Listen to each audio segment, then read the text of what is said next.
On we go. A screenwriter's journey. Yesterday I blathered, some would say excessively, including myself maybe, waxing not really philosophical, but talking about all kinds of stuff not directly related to the script. And it did lead me to the decision to, well, it's not really a decision. I just sort of have admitted to myself that no one is going to watch this to speak of until it becomes successful. And how can I blame them? I can't. So I'm just going to continue on as if this has been successful in the future. And I've come back to the current day, which is March 5th. And I'm commentating as if I'm just a normal person who hasn't had his movie produced yet. All right, so that's my frame of mind. All right, so page 55, we're about halfway through the script, and it's funny because yesterday, which was like 28 minutes, I believe I started on the same page. And so I frankly don't know what I did yesterday because I wasn't really paying attention. But now we've got them out in the field, and the helicopter, which they presume and we presume has taken Lexi and Rachel, and Jake has taken off. And so they're trying to figure out, there's no way they can know where it went, but they're trying to figure out, who may have taken them. So they find some footprints, and they're trying to determine, because there's only 3 sets of footprints, they're trying to determine whose they are, and et cetera, et cetera. Now, I'm just noticing here, Holly says, not yet. I've got people that can help. What she, of course, is referring to is Paul. You think they bugged it. Why would they leave that with you? This is a big contention, a fight I'm having with myself of, if they left Holly with her phone, would she or would Hogan say, wait a minute, something's fishy. Why didn't they take that away from me? Or would they not even consider doing that if they knew A, she was going to be tied up, B, it wouldn't matter because there's no one she could call to find them? So that is a little bit dicey, and I still don't know. The idea that they somehow bugged it, that Holly is saying at the bottom, near the bottom of 56, is kind of my first pass through. But I don't think it really is a viable way to go. And of course, at the end of that dialogue, it looks suspicious because Holly is saying they weren't worried, or weren't worried about finding me finding them.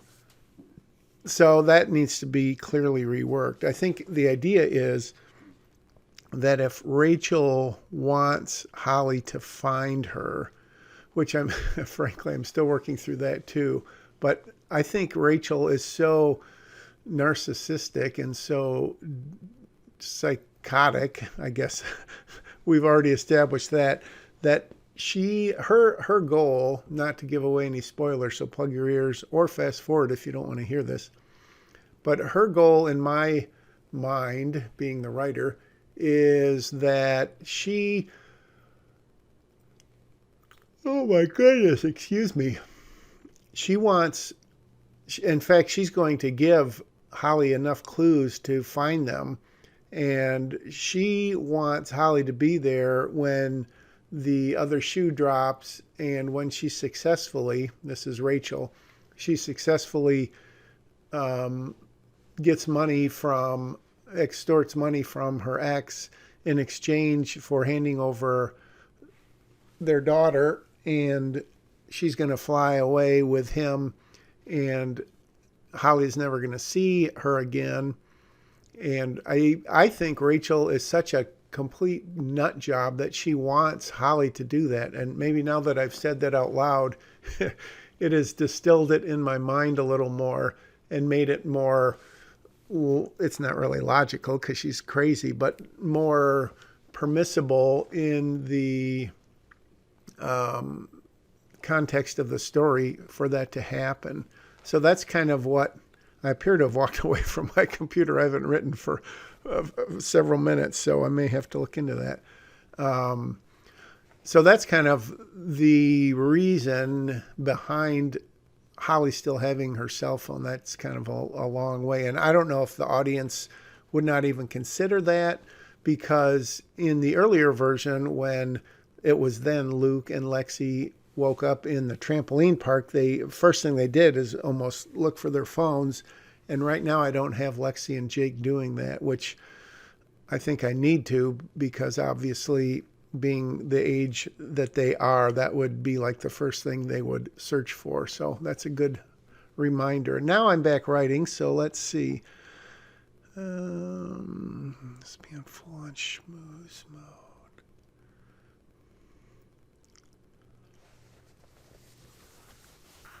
Excuse me. So I'm still working through this. I know I've written this. This isn't, I don't believe this is virgin writing, but I do believe that I have not gone through this enough to really get it right. And this is another one of those things that I don't really think it through before I get there. And I've had that whole discussion of why I don't outline more and all that. So I'm not going to apologize or make excuses for why. I'm just going to say, this is how I do it. And you can, I know so many of you are just following this religiously and faithfully and are going to try to write just like I write. And if you do, good luck to you. So now I'm getting rid of a bunch of stuff. It's amazing how you can just get what turns out to be clutter in your script, and then you start going forward and forward, and you're like, oh my gosh, what the heck? And you just have all these old scenes that you just wrote and never did anything with.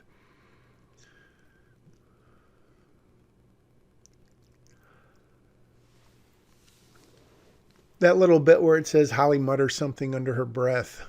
I mean, you can picture how that happens, but I don't know if that's the best way to write that, or if you would even give that direction to the director and to the actor, actress, whatever.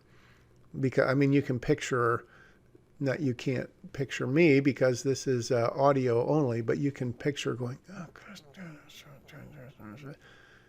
and so I think that is probably something I would need to include in this case. This is ridiculous. I've yawned 3 times in like 4 minutes. So now Rachel is talking to Holly, and under the pretense, well, not pretense, but Rachel's making it seem like she's given the bad guys the slip, and they somehow didn't take her phone, and now she's making this phone call to Holly out of despair, desperation, and sort of anger that Holly failed to keep Lexi safe. Of course, this is all manipulation, which I don't know if the audience 100% knows this or not, because obviously before we had the scene in the helicopter where we saw Rachel talking to who was then, I think, Vic or Nick or Trixie Salerno, but now that whole story has gone by the wayside. And so I don't think, pretty sure we haven't seen Rachel since she left. So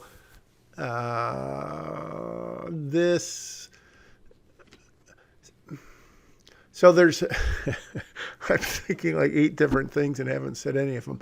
There's obviously a lot of different ways to write something like this. And let me explain what I'm talking about. You can have the audience kind of see the movie through Holly's eyes in this case, or Lexi's eyes, or Luke Skywalker's eyes, or iRobot's eyes, or whatever, and not know any more than they do. And it's more, I guess, done in a novel when it's a first-person novel with the I went out and saw this, and you're going to stay with that character the whole time, and obviously that's kind of detective mystery-ish sort of things where the reader or the audience knows and finds out everything the character does when he or she does and has no more knowledge than that. The other way is to show all of the scenes if you're writing a script. I won't go into novel writing because I'm by far no expert there, although I have written a couple good ones, co-written. Spamley Worthington, thanks for asking. Google it on Amazon. We did, in retrospect, having a character's name of Spamley was not a great idea, in that when you search Spamley, it gets confused with spam and it can mess you up. Anyways, if you have other scenes and you're going away from, in this case, Holly, you're going to learn stuff that she doesn't know. And so the audience has more knowledge. And then when we come back to Holly and we see her talking to Rachel, for instance, and if we've seen Rachel do something and we've gotten some additional information about her, and then we come back to Holly and those two are talking and Rachel is telling her a lie, the audience knows it a lie. And so they are either rooting for Holly to find out, or they're wondering, how stupid can you be? Why aren't you finding out? So I'm definitely still wrestling with that in this script. Is that what I want to do? Do I want to keep the audience as informed as Holly? Do I want to let them know more so they can see what a manipulator Rachel is? And then, so you run the risk either way. If you don't give them any additional knowledge, then they could feel cheated if they can't figure it out when Holly does, which I would say is more likely than not my inclination, as opposed to giving them too much information, cutting to other scenes so they're a little more omniscient and they are kind of observing the characters instead of really taking part. But that, like I said, that can be frustrating. So I'm sort of splitting the difference here, but I think I'm going to go with, to some extent, showing Rachel's manipulative ways and then letting the audience see how Holly reacts to that and how she sort of eventually catches up to it. And really the same goes for Lexi. That's the day. Thank you. See ya. Goodbye.